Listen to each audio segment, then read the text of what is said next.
Hey everyone, it's Jason from GameRave.com, and this is GameRaveTV. So we're going a little bit old school today with the recording because our green screen area is actually currently being used as storage because the new shelves for the game room are finally being built. So hopefully those will be up sometime in the next month or so.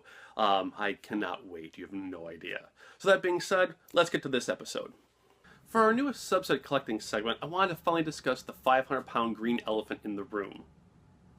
Greatest hits games. Please come back. It's okay. Please come back.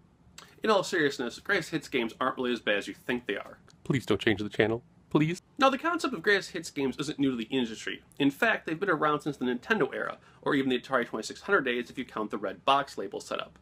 In reality, the boxes are more of a hopeful resuscitation of the brand than a best of the best angle. With the Nintendo and going forward, greatest hits games came in a variety of flavors. Player's choice on the Nintendo systems, the Mega Hit series on Sega Genesis, and so on. The catch, however, is that the majority of those featured libraries were mostly limited to first-party only titles, with third-party games barely making the grade. All that changed with the PlayStation. Using specific sales milestones for entries into the program, any game could be granted the minty green label. There were really only two important details to worry about. One, the amount of game sales required grew as the system did, and two, the applying of the green label was completely up to the publisher. Even if their game sold a bajillion copies, they could opt out to not re-release the game in the new packaging, which means there could have been more greatest hits games than we'll ever know. Before we get to the poor reception that these little guys have in the collecting community, let's discuss their true value to the industry, and more importantly to their home system. First and foremost, greatest hits are a very easy marketing campaign, and more importantly, the gaming equivalent of a fishing lure. Having worked gaming retail for over 15 years, and one of the most asked questions would be, what are the popular games for a system? In a regular conversation, you'd have to ramble off a list, but with the greatest hits games, you get to just say, look for the color case, and have at it.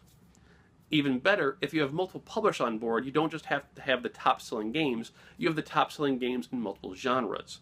The PlayStation exemplifies this concept, especially with the earlier games. You had racing games, sports games, action, mascot, and more.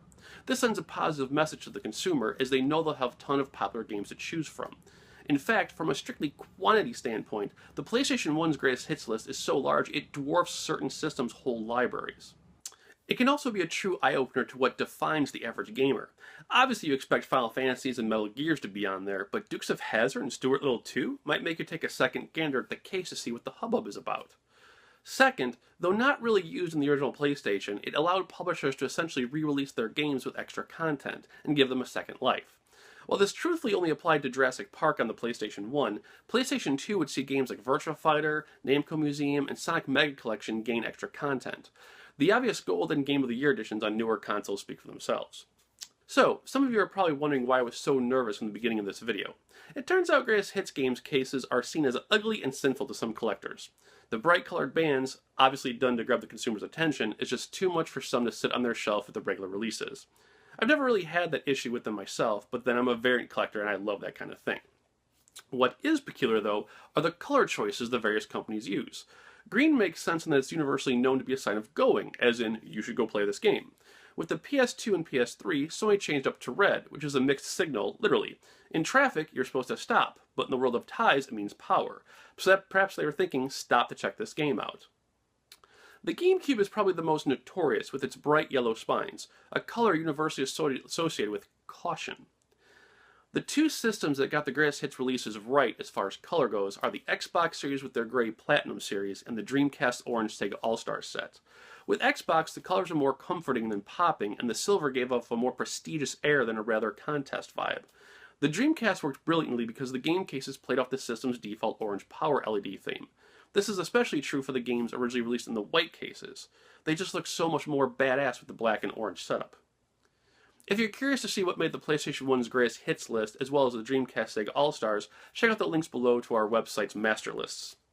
That does it for this week. We'll see you guys next time. Have a great weekend, and I'll see you on pause mode. Take care, you guys.